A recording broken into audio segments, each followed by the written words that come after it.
Hello po mga kababayan, kamusta po kayong lahat? And once again, welcome back to another episode of Simply Talkies Vlog. Eto na naman po tayo mga kababayan, may bibirahin na naman po tayo. Ito po yung napaka number one na departamento ng ating gobyerno na palagi pong nangunguna sa trust rating, performance rating, pati yung the most trusted, performing secretary ng gobyerno. Siya rin po yan. Talagang pinapaganda po ang kanyang imahe kasi, no, aping-api na daw siya, ganun. No, separate content po natin yung aping-api na ako, nagbibent na siya. Buti pa dun sa mga ganyang bagay, pag inaapi siya, nagsasalita siya. Pero pag inaapi yung mga kababayan niya dyan sa West Philippine Sea, tulad nung nangyari nung last time na test Rory mission natin, Tamil Mel siya. Wala siyang bonganga. Di ba? Pero bago po tayo magpatuloy, tayo po ay magbibigay po guys sa lahat ng ating channel members, followers, subscribers, nagla-like at nagsishare ng ating videos. Sa mga nagti-team replay, maraming salamat po sa nagsishare ng kanilang blessings. At ganun din po, salamat sa lahat ng tumutulong sa atin diyan po sa pagmo-moderate ng ating chat box during our video premiere. Maraming salamat sa mga kaibigan natin, no? Patuloy po kayong sumusuporta. Eto na po, ang bibirahin natin ay itong DepEd. Pero inyo, latest Okta research, mukhang nagkamali po yata. Kasi sabi ni Harry Roque, wala siyang tiwala sa Okta research kasi bumagsak dyan yung ratings nung kanyang among si Tamil Min. Tapos nung gumanda na, wala na siya, no? Bago lang daw kasi ang Okta. O siguro narinig ng Okta yung bumawi para ma-please si Talakitok Roque. O di ba? Na-vlog natin yan. Performance rating 81%. Trust rating daw 84%, no? Pero tingnan niyo to, hindi po to plugging ha. O may Jollibee pineapple ako kasi kapo nagpunta ako San Diego, bumili ako sa Jollibee, no? Hindi ko po ito yuyurakan ng Jollibee. Tatak Pinoy po ito. Ang lasang Pinoy. Hindi tulad nung bumaboy sa ating pagkaing Jollibee. Kilala nyo na yon? Yung banyagang nandito na kupal. Ito na, DepEd, GMA News Online. Ito talagang DepEd, mga, ewan ko, ano yung mga taong nandyan? No? Mga hypocrites. Dapat yan overall yan, dapat i-purge yung DepEd Bakit? DepEd opposes foreign control administration of schools via Chacha. So, ino-oppose po nila ang Chacha para sa DepEd. O ito po, bakit po? In a hearing of the House Committee of the Whole, DepEd Undersecretary Omar Romero said the amendment sought by Congress to Paragraph 2, Section 4, Article 14 of the Constitution has far-reaching consequences and serious implication to DepEd's mandate and the exercise of its function. The phrase, unless otherwise provided by law, and its underlying rationale could potentially serve as a gateway to expand the scope of control and administration over educational institutions not solely by citizens of the Philippines but by other entities as well. In this light, the scope and limits of control administration are put into question, including processes defining who, what, and how education shall be administered. The most basic question is, will it allow foreign entities to teach? For this, the department respectfully and strongly objects to the amendment.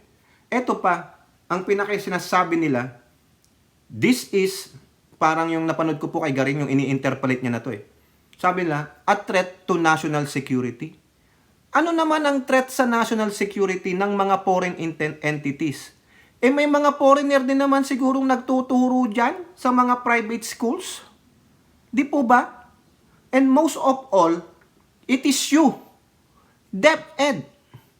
Nasa mandato pa rin nyo yan. Papasok at papasok yan sa inyo. Dahil you need to approve that. Di po ba?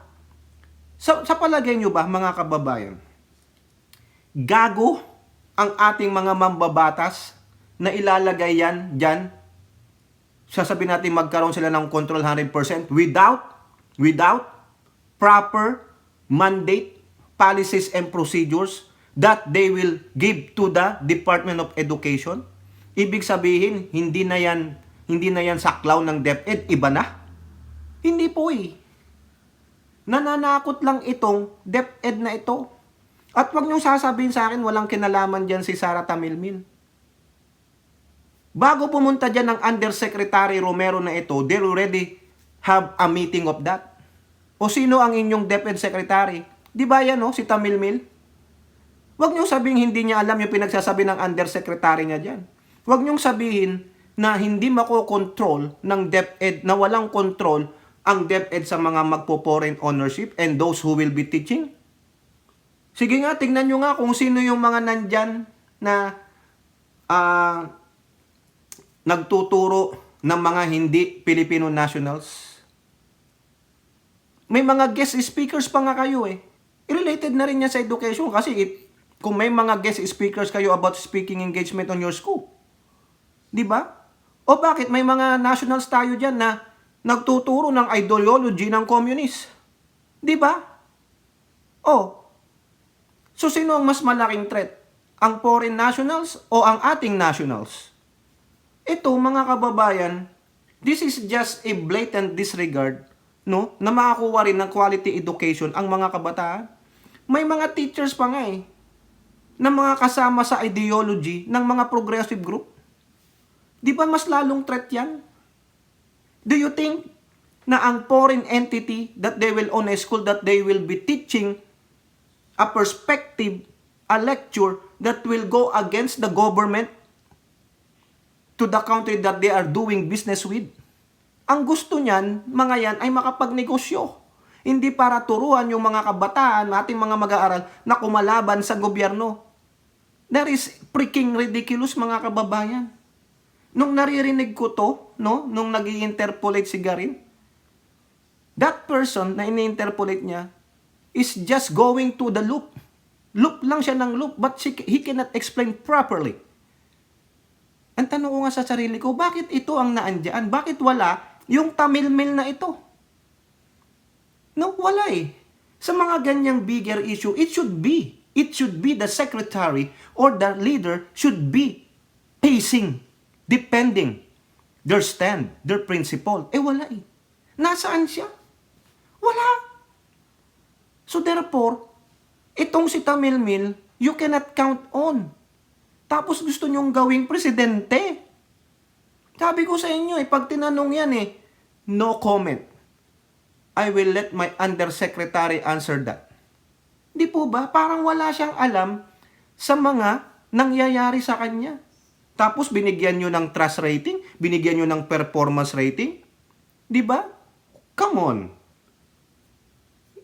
Mamaya, malalaman nyo ang sasabihin dito ni Garin. Kasi meron pong ulat dyan eh, sa kanya eh. No? Napakatindi mga kababayan. Believe ako? Yung counterpart nila, na CHED, yung Commission on Higher Education, ni Prospero de Vera, na naka-attach po kasi yan sa OP. Hiwalay po kasi yan. They are in favor of that. Kasi kailangan sa akin, opinion lang ha, kailangan maging competitive ng mga mag-aaral natin, ng mga nasa tertiary level. Mostly in English speaking, para mahasa, aside from working at yung sa mga call centers. Di ba? Nakita nyo, what is the rationality, no? Paro ako rationality, pero tama naman siguro yun, di ba sinasabi ko? Nasaan yung totoong dahilan para hindi mailagay itong, magdagan itong clause na ito unless provided by law, no, that the foreign entities can own a school. They can hire teachers of their own or hire our locals. Ano masama doon? I-regulate nyo pa rin naman yan. May mandato kayo. Ipopulis nyo yan.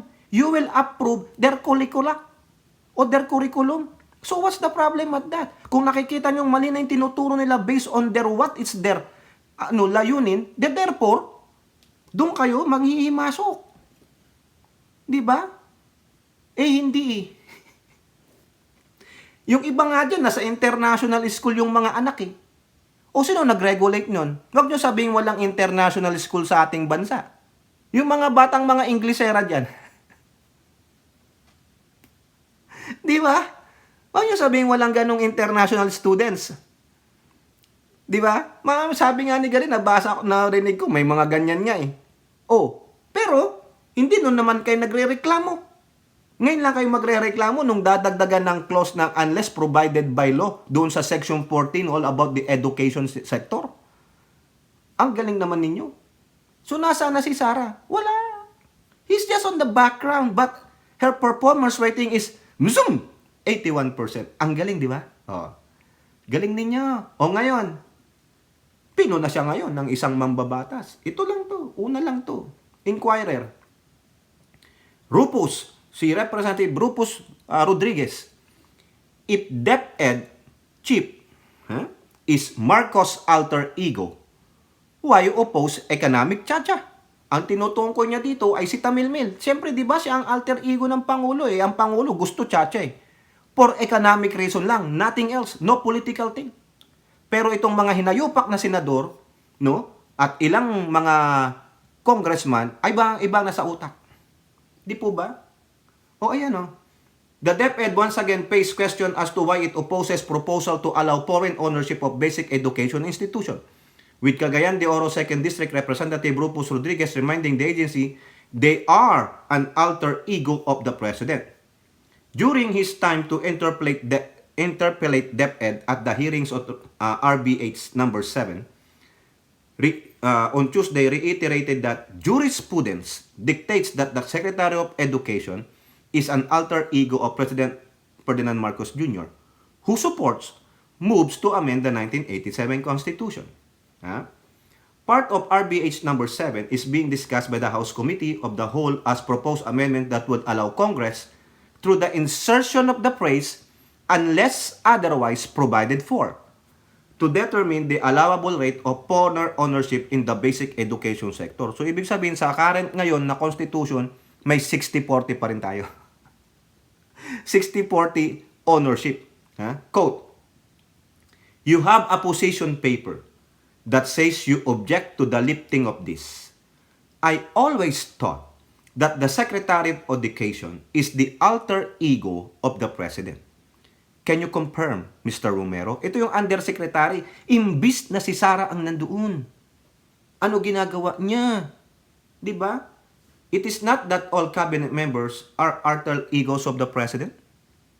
Rodriguez asked Education Undersecretary Omar Alexander Romero, who responded in the affirmative, meaning he responded yes.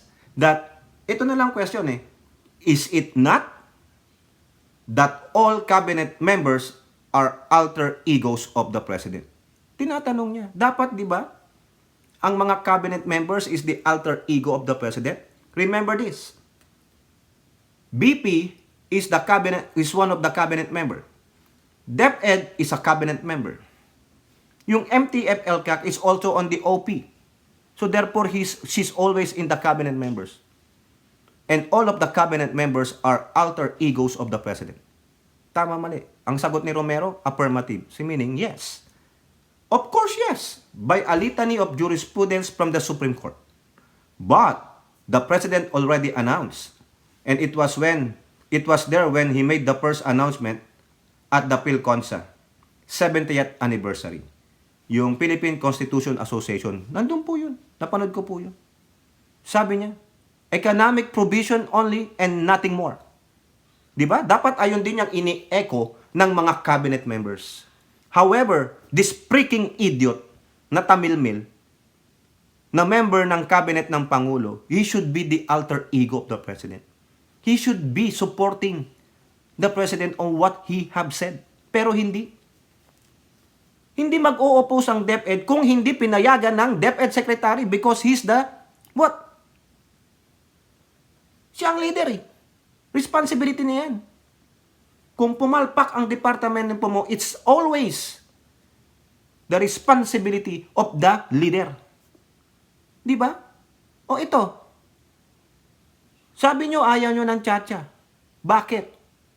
Natatakot kayo na baka mapasukan ng mga foreign entities, threat to national security, hindi maano ang mandato. Bobo pala kayo eh. Kayo nga ang magre-regulate niyan eh. Kayo ang magpupulis niyan eh. Ibig sabihin, pag nakapasok na tong mga gustong magtayo ng kanilang school na foreign schools, hindi nyo na sisiyat sa atin pa kung ano yung mga curriculum, ano ginagawa nila. Meron nga kayo dyan mga, I don't know, kung quarterly o twice a year na nag-i-inspect kayo. Di po ba? And the President clearly said, we have to open our country to more investments, but only, and that is why we support him, only economic amendments. O ayan, di po ba? Tama, mali. Napaka-bubo. According to Romero, amending Article 14, Section 4 of the Constitution can affect DepEd's mandate. Paano? Because it may result, in the expansion of foreign entities' control. Romero also noted that basic education cannot be left at the hands of foreigners because it's a critical it is a critical foundational period for children. Pambihira naman kayo, sinasabi ko lang kanina, maraming mga guro may alyansa sa progressive group. Meron pa nga mga madre dyan, sinasama mga bata sa rally. Nag-inisip nyo ba yon? Hindi nyo naman kami magagago na. Hindi na kami mga uto-uto tulad ng mga nauna sa amin. Di ba, mga kababayan? Kagago. Galing mga kababayan, no? Bilib ako sa kagaguhan ito. Man. So therefore, ang DepEd lang ang hindi alter ego ng presidente. O alam nyo na. Di po ba? Mga gago. Gago talaga to si Tamilmil. Mag-resign ka na kasi. Maging ka na lang, oposisyon ka na lang.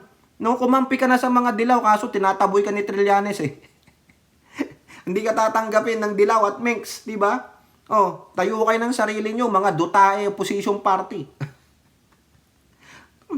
Diyan naman talaga mga mapapamura ka na lang sa katangahan eh, di ba? Paano naging to? Trust, rating 84, performance 81. Mamaya malalaman nyo pa. Performance niya 81, tingnan natin. Eto, sabi naman ng ibang mga ilang mambabatas. GMA News Online. DepEd opposition to Chacha won't automatically sway Congress vote, says Solon. So ayan, yung kanila pong weekly o daily Congress TV. The DepEd opposition to economic charter change will not automatically sway lawmakers to make same position, House member said Wednesday. O ayan, House Deputy Majority Leader Natalie Gonzales II of Mandaluyong City, One Rider Party List Gutierrez, and Taguig Legislator Amparo Maria Zamora made the position in response to the DepEd's argument that having foreign entities control and administer basic education in the Philippines, which will be allowed in the proposed Chacha, contradicts the matatag curriculum launched in August 2023, which includes imparting a sense of patriotism and nationalism to learners. Ayun lang. Sa palagay nyo, babaguhin ng mga foreign entities unless papasukin nyo China. Di ba? Gago. Although we understand the stand of DepEd, their stand is very limited. They said they can only answer for basic education and they cannot speak for tertiary education because it is within the purview of CHED. We cannot decide on Chacha based on one topic because if you look at its entirety, the basic education has an impact on tertiary education and international schools. Correct. So as much as we understand and respect their position as regard their mandate in basic education, tingnan nyo their mandate in basic education, we must also look at other resource persons for insight. Tama naman. Di ba? At least 2 national university student organizations have also expressed their opposition to foreign ownership of schools. So ayan na lang. Sila yan. Pero wag kayo. Ang gusto nila, lumabas pa ng ibang bansa para mag-aral sa mga foreign schools. Oh, why not? Why not? Bring those foreign schools here. Sa palagay nyo ba, itong mga foreign schools dito, nagtuturo sila ng mga agents sa gobyerno? Yung anak ko nga dyan sa UC Davis, sumali siya sa mga samahang Pilipino. Alam niyo nangyari? Ang daming mga foreign, no, mga local natin sa Pinas nag-aaral dyan. Ano natutunan nila? Tinatanong ko, hindi naman nituturuan ng mga kalabanan ng bansa eh. Di ba? Hindi. Diyan lang sa atin, marami na natuturo na para kalabanin mong bansa, ang gobyerno. Ba't ka pabubutan ng school, nagsaya ka lang ng pira? O why not, invest na dito ka gumastos, ang mahal-mahal, no? Doon, papuntahin mo sila doon para naman ma-experience ng mga hindi talaga mayayaman, mga sinasabi nating less fortunate, no? Na matikman ang foreign schools. Hindi ka naalis ng bansa natin. Hindi ka nagagastos ng malaki. Ay, my golly. Kakabisit mga kababayan. Pero sabi ng mga lawmakers, no, hindi sila magpapabago ng aming isipan. Di ba? We will vote as a whole. Di ba? Based on the facts that was presented. Eh, yung pinipresent nyo, wala eh. Ano lang sabi ni Neptali Gonzales II sa Manila Bulletin? Ganun talaga. House leaders shrug shoulders on DepEd's anti-Chacha stance. Ganun talaga. May o-oppose na mag-o-oppose. Di po ba? Ayun lang sabi niya. We respect their position. Oh, lahat naman nire-respeto. Good job. Di ba? Oh, now, ito na maganda, yung kay Garin. Kung napanood yung interpolation ni Garin, ang galing naman pala to si Garin, no? Sabi niya ako, sinuportahan ko ang budget ng DepEd. Susuportahan ko hanggat maganda. Eh ngayon, iba eh. Kinakalaban ng DepEd ito. She is not the alter ego of the president. She is the devil behind the president. She is the devil embedded by the devil itself in the cabinet of the president. Di ba? Oh, ano sabi ni Garin, Inquirer.net? Garin blasts DepEd for opposing foreign ownership of schools in Philippines. Iloilo 1st District Representative Janet Garin has called out the DepEd for its criticism of proposals allowing foreign ownership of basic education institutions, asking if the agency does not believe in providing students better education. Garin, during interpolation at the House Committee of the Whole's deliberation of RBH number 7, asked DepEd representatives if how many of their officials have received education from foreign schools. Correct. When DepEd failed to give the data, Garin turned to Commission on Higher Education Chairperson Prospero Dubera III, who said that taking tertiary education overseas is being encouraged to sharpen official minds. Tama naman. Di ba? Yung tulad ng sinabi ko sa inyo kanina, hindi lang dyan sa UC Davis, all over the colleges here in the United States, nagpupuntahan sila. As long as they can afford it. Ang mahal po kaya. Dito lang sa California, pag hindi ka taga-California, hindi ka residente ng California, how much per unit ang babayaran mo? Depende po yan sa school. For example, hindi ka dito. No? Talagang wala ka dito. Punta ka lang. Wala kang mag-anak na titirahan ka. Gagamitin mong address para sabing residente ka ng California. California, napakamahal. Sabihin natin, $300 per unit. Can you afford that? Out of state yan. No. Paano pa sa ibang university dito? UC schools yan. University of California. Paano pag hindi? Hindi siya UC school. Kasi dami pong UC school. UCLA, UCI, Irvine, UC Davis, UCSD. Basta may University of California. Sabi nyo lang, $300. Paano pag USC, University of Southern California? Paano pag San Diego State University? Paano pag Harvard? Paano pag Massachusetts Institute of Technology? Paano pag Princeton? Mga Ivy League? Baka mas mahal pa. Pero California is one of the most expensive schools. Kaya ba ng ordinaryong Pilipino yan? Yung mga mayayaman, pinapapuntang mga anak dito, tulad na sinabi ko sa inyo kanina. They can afford it. Sometimes they use the address para lang makababa. Tapos itong DepEd, baka daw mapasukan ng kung ano-ano matret sa national security dahil ang pundasyon ng kabataan ay nasa mabababa. E putik, ang daming ang teachers dyan na membro ng progressive group. Sinasabi ko na sa inyo kanina. Tuloy natin. With this Iloilo lawmaker asks why DepEd and other stakeholders still oppose amendment to the 1987 Constitution provisions on basic education ownership. According to Garin, it will not look good if officials are allowed to go abroad for foreign educations, but ordinary Filipinos are not allowed to seek such opportunities. Do you mean to say, since many of our cabinet members, undersecretaries, assistant secretaries, our senators, our congressmen study from Harvard, Stanford, Berkeley, Boston College, Boston University, and all the Ivy League schools abroad, does this mean that if you are in position, you have the means, or if you have somebody fund your schooling, you can study in foreign schools? Correct. But if you are ordinary child of a teacher, an ordinary child of a farmer, you do not have the right to go to good education? Garin also asked DepEd if it will make Filipino children less of a Filipino if they get exposed to other methods of teaching, particularly those from foreign companies. Mr. Chairman, distinguished resource person, I do respect all of your views. We're talking about your being a pure Filipino. We're talking about patriotism. But does it make you less of a Filipino if you wish for a high quality education? No! In my opinion, no. Hell no! Diba? Why, come on. Does it make you less of a Filipino if you aspire to be competitive? Diba? Garin's emotional interpretation comes hours after DepEd through Education Secretary Romero told lawmakers that the blah, yung amending yan. Nakakagigil mga kababayan. Hindi ko maintindihan. Ang haba po eh. Nung masumagot pa dito yung Romero eh. Pero ang gusto kong sumagot, si Tamilmil. Pero parang wala pong alam si Tamilmil eh. Pang-display lang po si Tamilmil sa DepEd. Dahil ibinotong Vice President, akala natin pagkagaling-galing. Yung pala walang alam, hindi makapagsalita. She cannot express her opinions on a particular matter.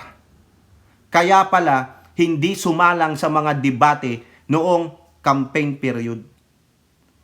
Kaya pala, itinago siya sa mga debate dahil walang alam, walang maibukang bibig, at hindi alam ipaliwanag ang kanyang posisyon. Dahil walang alam. Bokya, blanco. Kaya wala ni isa siyang inatinan na debate. Akala natin, hindi na niya kailangan ng debate kaya magaling. Yung pala, hindi niya kailangan ng debate kasi masisiro out siya. Malalaman na siya ay isang airhead. Yun. Walang alam ang utak niya, mga kababayan. Kakaasar. Sige nga. Kayo nga. Mabuti pa si Garin. Nagtanong. Di po ba?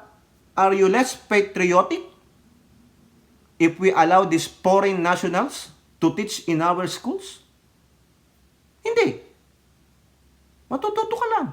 Nang kung ano may tuturo nila na hindi lalabag sa ating karapatang pantao. Hindi lalabagin ang ating soberenya, hindi lalabagin ang ating konstitusyon, hindi magtuturo na labanan ng ating gobyerno. Magiging competitive ka. Ay, nako. Kaya wala eh. Bagsak ang edukasyon, kaya ang mga bata, bagsak din. Di po ba? Nakakaasar. O eto pa. Sabi ni Gatchalian, technical vocational institution should be liberalized, open to foreign ownership. Correct. Ako, agree ako dyan. Di po ba? Technical vocational schools, lalong competitive. Wala nang hindi ko nababasahin. Alam nyo na yan. Self-explanatory na yan. Di ba? Yung mga 2 years, maganda pang ang trabaho yan eh. Di po ba? Kasi, at least, kung ano man po yung bagong development sa ibang bansa, may tuturo nila. Kami nga sabihin ko sa inyo, nung time ko sa Adamson, computer science grad ako, nag-major ako sa database development. Biruin nyo, pinag-aaralan namin mga DOS-based pa na programming. Siguro ito, hindi nyo narinig, yung assembly language, Pascal, C, C++, COBOL, may Fortran pa kami. That's it. Yun yung mga software na ginamit namin, Paxstrat, Paxpro.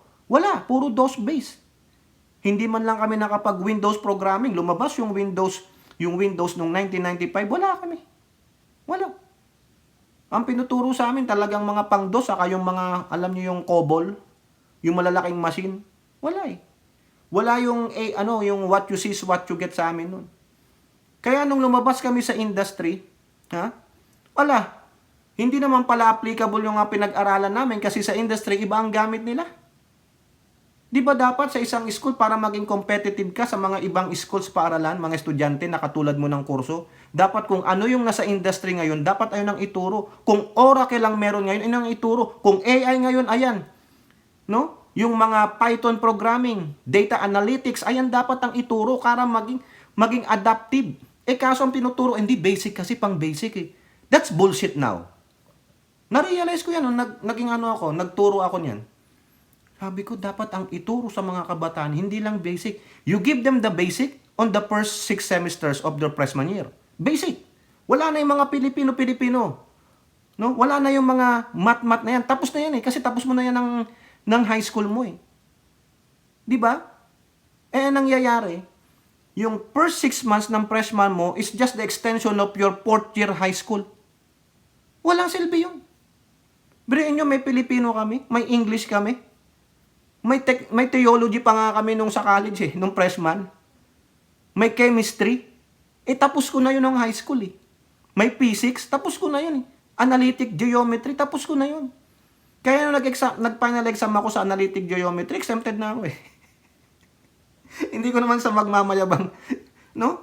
Kasi napag-aralan ko na nung 4th year high school ako. Even though nag-porlo ako ng 1 year.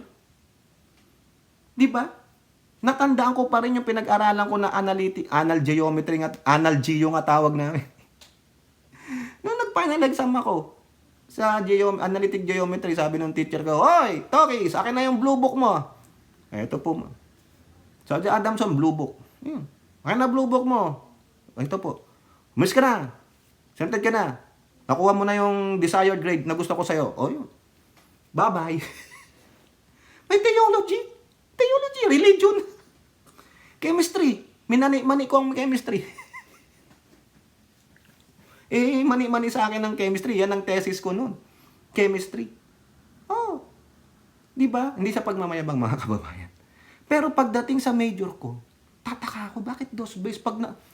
Mababalitaan ko na lang. Nung nag-OJT ako, dyan sa Far Eastern Bank, dyan sa Intramuros, nakikita ko, iba yung gamit namin kaysa sa gamit ng industry. Di ba dapat maging adaptive tayo. Dapat kung ano yung tinuturo, yung ngayon na industry, kasi ang computer software, nagbabago-bago yan eh. May development. Di ba? Kung ngayon, data analytics, AI programming, web designing, web programming, ayun dapat ang ituro na sa koleyo. Tanggalin mo na yung Filipino 1, English 1, algebra, kahit sa algebra, trigonometry, yan, mga mani ko yan. Hindi naman po sa pagmamayabang, no? Grabe. Kasi kami, yung mga nasa science high school kami, kaya advanced ang subjects namin. Di ba? Kaya dapat ang ituro ngayon, since tapos ka na ng mga basic education mo nung high school, you have to face the reality na mag-majors ka na. Wala na yung mga basic. Turuan mo na lang ng algorithm. That's it. Di ba? Ang algorithm ng computer, madali lang naman eh. Kaya yung iba, hindi na. Nagsi-self-study na lang eh. Wala nga nung web programming namin noon. Ako, nag-self-study na lang ako. Pati Windows programming, nag-self-study kami. Kinana namin yung MS Access. Parte po yan ng ng MS product. Microsoft Access. Kinana namin yan. No? Nakuha namin yung kasi may background kami. Nakuha namin yung yung paano i-program yan, pati Visual Basic. Kinana namin. C++. Ngayon, ang gusto kong matutunan, data analytics, Python. SQL. Dali-dali naman yan. Pag may background ka, nag-create nga ako ng website eh. Alam niyo kung paano ako nagawa? YouTube. Kasi open source, they lend you their source. Basta banggitin mo lang pangalan nila, that's it. Open source eh. Pag sinabing open source, you can ask permission lang. They say yes, okay, go ahead. You can use my code. That's it. Nakagawa ako website. In-upload ko pa. O may yearly payment nga lang ako nagme-maintain. O di ba? Ganon sana ang punto ko mga kababayan. Kung ano yung nasa industry ngayon, tulad sa accounting o whatever. 'Di ba? Sa ano pang kurso ninyo? Sa engineering, kung ano po yung latest technology, ayun dapat ang tinuturo, hindi yung basic. Kailangan malaman ng kabataan yan para maging competitive sila. Ayaw nyo nun? Di po ba? Ayun yung nakikita ko, mga kababayan. Eto na. Punta na tayo dito sa DepEd. Tama na storytelling. Di ba? Sabi ko sa inyo kanina, performance rating. Tuwang-tuwa sila. 81%. O ngayon, di ba na-vlog natin dyan, namomoblema sila sa catch-up Fridays nila? Walang in-depth training, minadali, no? Ang mga teacher naliligaw. Meron pang anomalya. Ibinebenta yung mga booklet sa mga mag-aaral ng mga school personnel na dapat sana ay libre. Ayun ba ang trust rating? Ayun ba ang performance rating? Na ang DepEd secretary mo ay what? Lutang na lutang. Eto, ano sabi na ngayon dito? Ha? Diyan sa Catch Up Fridays na yan. Philstar Global. Latest news lang yan. DepEd urged to stop Catch Up Fridays after teachers flag drop in student attendance. Ayaw na ng mga bata. Ini-skip na nila. Kasi alam nila Catch Up Friday lang, magbabasa lang naman kami. Two teachers group have urged the DepEd to stop the implementation of Catch Up Fridays as more students have reportedly been skipping school on Fridays due to a lack of engagement with the program. Bored sila. Kulang kayo ng encouragement. Kulang kayo ng idea how these kids will be more na mainteresado sila. Especially in schools with limited reading materials. Biruin nyo, minadali kasi. Nag-memo kayo ng January tapos in-implement nyo ng January 26, kulang-kulang naman pala kayo ng materials. Di po ba, mga kababayan? Nakakahiya naman to. This is so disappointing. Tapos you give yourself, somebody gave you 84 trust rating, 81 for performance rating. Paniniwalaan nyo ba yung survey na yan? Di ba? This is freaking ridiculous. In a statement interviews, ito na naman si Ak. Tayo magagawa dito. And the Teachers Dignity Coalition criticized DepEd's lack of provision of reading materials for teachers to carry out the weekly reading intervention program, leading to its uneven implementation. After a month of implementing Catch-Up Fridays, it is the teachers who bear the brunt of the additional workload in preparation and implementation. Due to the lack or insufficiency of books or materials, teachers are forced to spend on photocopying reading materials. Ayun ang sabi ni ACT chairperson. Ayan, alam nyo na, mga kontra palagi yan. Pero kung ito yung nakikita nila, why not? Don't stop it. Don't drop it, on my opinion. Yun yung sa akin lang yun. Pero yung binasa nating quote, galing yan kay ACT chairperson Vladimir Ketua. Pero sa akin, don't drop it. I-improve nyo na lang. Help the teachers. Find ways to encourage these kids and their parents. Kayong mga magulang, do not let your kids skip on Fridays because it's a catch-up Friday. Encourage them, or better yet, force them because it's for their own good and for your own good also. Huwag kayong mawalan ng interest. This is not for you guys only, but it's only for the future of your kids. Ang pagbabasa ay mahalaga. Nakakakuha kayo ng maraming impormasyon, yung mga sight words ninyo. Tulad nung dito sa anak ko. Binibilhan ko pa yan ng material sa Barnes and Nobles, itong aking special kid na anak. Meron akong mga flashcards ng mga sight words. For example, catch, jump. Yan yung mga sight words. I-spell mo. Di ba? I-spell mo. Ganyan po. Also, the parents has the responsibility. Hindi lang yung ipangalaga nyo sa teacher, wag. Kasi may mga teacher na kulang din sa mga materials. Ang mga teachers natin masisipag even though kabilang sila sa mga progressive group. But I believe they love their kids. They want to impart their best of their knowledge and ability to these kids. But parents, please, huwag nyong i-drop ito. But instead, don't follow the suggestion of this progressive group. But for my opinion, don't drop it. But otherwise, help the teachers to have these materials. Ang laki ng budget ninyo. Minadali nyo kasi para lang may masabi kayong programa. Yan ang isa sa mga drawback ng minamadali. Hindi po. Walang ganun. Ito pa sabi nitong isa na to, si chairperson ng Teachers Dignity Coalition, si Benjo Basas. They think might as well just be absent. That's the report received by members of TDC.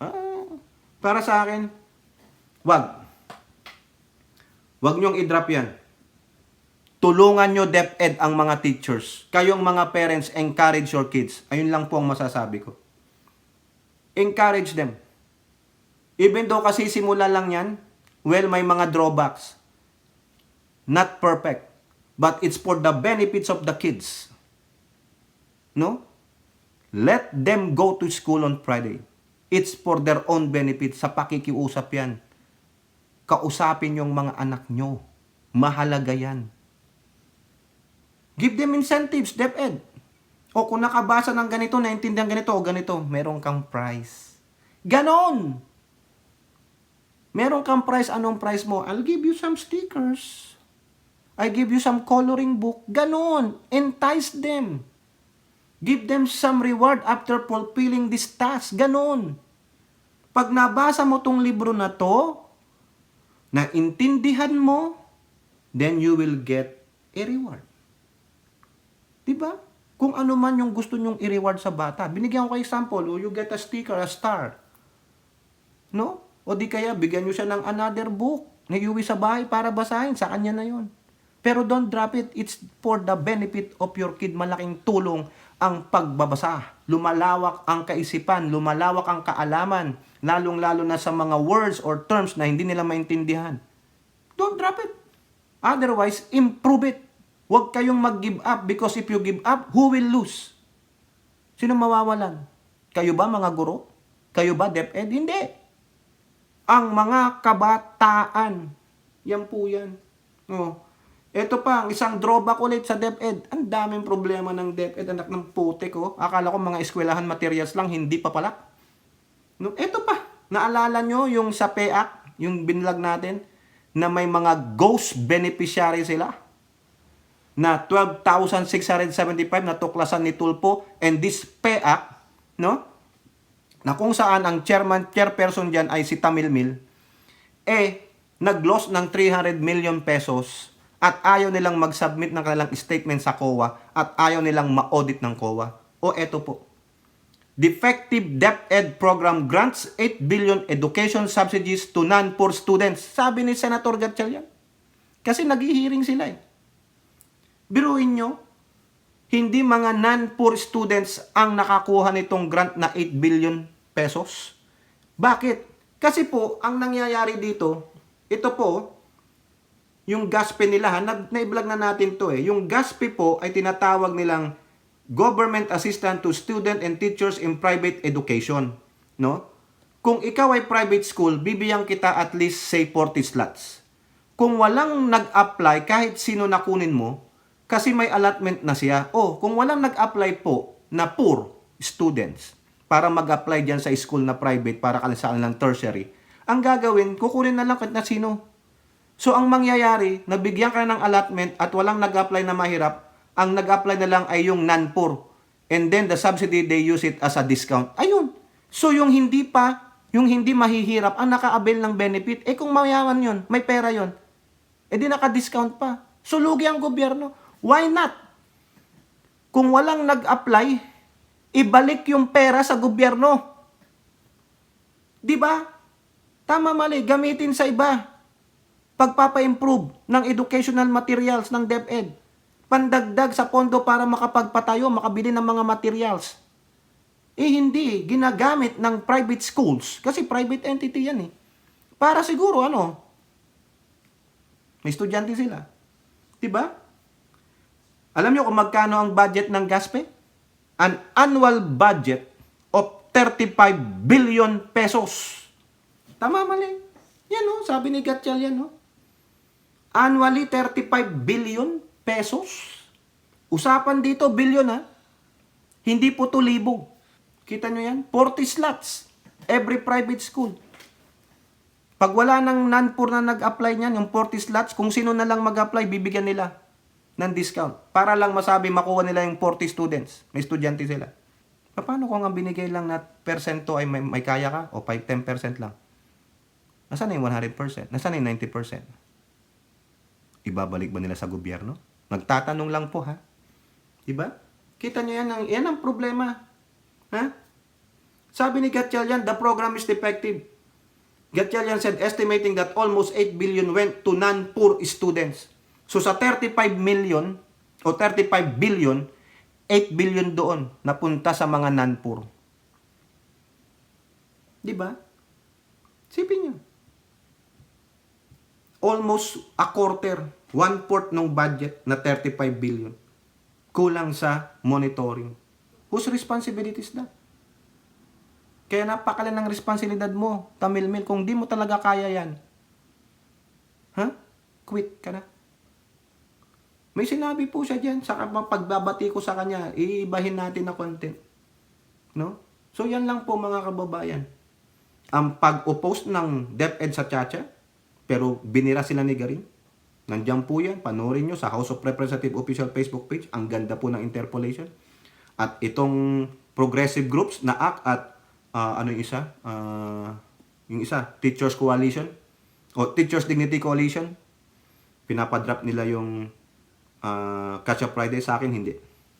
Do it, but monitor and improve it because it's for the sake of our children. At itong 8 billion na nag-benefit ang non-poor dyan sa kanilang GASPE, dapat imbestigahan yan. Saan, totoo bang 100% yung nakuha ng mga non-poor o porsyentuhan lang? Di po ba? Kayo po, ano pong inyong masasabi? Comment down below.